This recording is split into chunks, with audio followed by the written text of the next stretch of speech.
Welcome to Mishna study Masechet Pesachim Perek Gimel Mishnah Vav. Over here, this Mishnah I'm going to discuss Erev Pesach that falls out on Shabbat.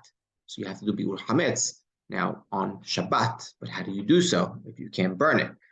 So that's going to be our Mishnah. And this happens. Often. The 14th of Nisan that falls out to be on Shabbat. Rabbi Meir says you have to get rid of all your Hametz from before Shabbat. Hamim say get rid of it on that day. We'll see what this means in a second. Rabbi Eliezer, Rabbi Azab, Rabbi Tzadok Omer Teruma milifnei Shabbat v'cholim bizmanan. Rabbi Tzadok says Teruma you have to get rid of before Shabbat because you're not allowed to burn kodashim. Nothing you could do with it, right? On beforehand, you have to get rid of that beforehand. V'cholim bizmanan, cholim you could on its day, right? So on its day, bizmano could either mean you could finish eating it, on that day, right? That could be one way doing Biur Hametz, or maybe, nullifying it. Maybe that can be an option, right? Harambam over here is pretty silent. All he says over here is Halacha Rabbi Elazar Rabbi Tzadok, right? Which is interesting. And with that in mind, if you flip to the Mishneh Torah, right, in the Chibur, everyone's really perplexed by who is Harambam posek like. So let's just read the Halacha how he's posek, and he says, Meniach. Right?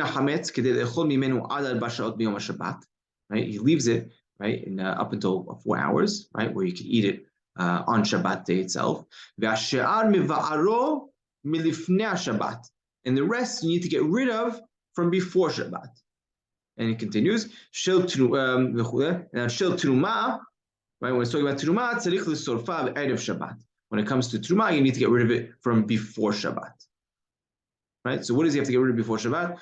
Whatever he's not eating on Shabbat, he needs to get rid of before Shabbat, and Teruma he needs to get rid of before Shabbat. So I think if you take these two, the Halacha and what Harambam says over here, it could actually drive well and say that he's posek like Rabbi Elazar Rabbi Tzadok, right? And what Rabbi Elazar Rabbi Tzadok meant, he said when you have to burn all Teruma from before Shabbat, and the Cholin you have to burn in its time, right? Meaning get rid of it in its time, and whatever you can't get rid of on Shabbat, make sure you get rid of it from before Shabbat.